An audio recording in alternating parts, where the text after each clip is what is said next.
Which of the following produces insulin? Beta cells.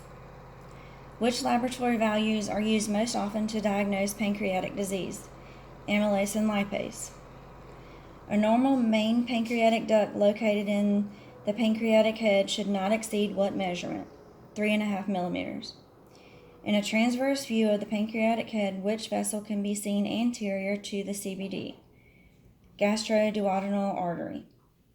Which of the following provides the best acoustic window to the pancreas? Left lobe of the liver. Which of the following techniques can aid in sonographic visualization of the pancreas? Rotating the patient into the right lateral decubitus position to visualize the tail of the pancreas. The body of the pancreas lies anterior to the aorta, superior mesenteric artery, and left renal vein. The tail of the pancreas is bordered posteriorly by the splenic vein, anteriorly by the stomach, and laterally by the left kidney. The main pancreatic duct is also called the duct of Wirsing. Enzymes secreted by the pancreas are transported through this duct, which joins with the distal common bile duct to empty into the duodenum. The islets of Langerhans are part of the endocrine system, which releases hormones directly into the bloodstream.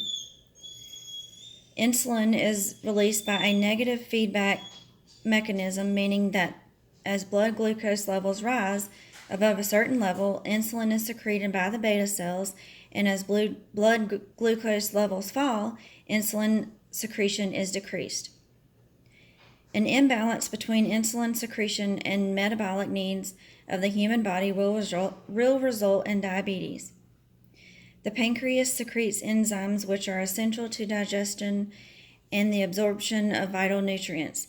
These enzymes include amylase, which breaks down carbohydrates, lipase, which breaks down fats, and trypsinogen and chymotrypsinogen, which break down proteins into amino acids. In children, the normal pancreas is more hypoechoic than the adult pancreas because children tend to have less pancreatic fat than adults. In most sonographic examinations, the head and body of the pancreas can be adequately visualized. However, the pancreatic tail is more difficult to visualize. Water can be given to increase visualization of the pancreas during the sonographic examination. If water is given to the patient should be examined in the upright position so that air in the stomach will rise above the fluid. Describe the technique used to evaluate the pancreas sonographically. Include probe selection, probe placement, patient preparation, and tricks used to image a difficult to visualize pancreas. A curved array transducer is typically used to evaluate the pancreas. A 2 to 5 megahertz is typically used for the adult patient, whereas a higher frequency can be used in children. The patient should be NPO for 8 to 12 hours prior to the examination to minimize gas in the stomach and duodenum. When performing a complete abdominal examination, the pancreas should be evaluated first to limit the amount of air caused by the patient taking in multiple deep inspirations during the exam. The examination of the pancreas is normally begun with the probe in a transverse plane in the epigastric area just below the xiphoid process. The probe may be rotated counterclockwise slightly to image the entire gland. The left lobe of the liver can be used as a window in many patients, and having the patient take in a deep breath can enhance its usefulness. The tail may be visualized by scanning through the patient's left side.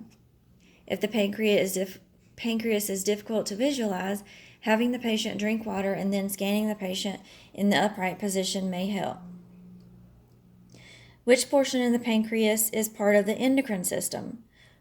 What is the endocrine function of the pancreas? Which portion of the pancreas is part of the exocrine system? And what is the exocrine function of the pancreas? The islets of Langerhans are part of the endocrine system, which produces hormones that help regulate the blood glucose level, insulin, glucagon, and somatostatin. The Acinine cells are part of the exocrine system, which secretes digestive enzymes into the pancreatic duct. The enzymes that the exocrine system produces include amylase, lipase, trypsinogen, and chymotrypsinogen, which are essential for the body's digestion and absorption of essential nutrients.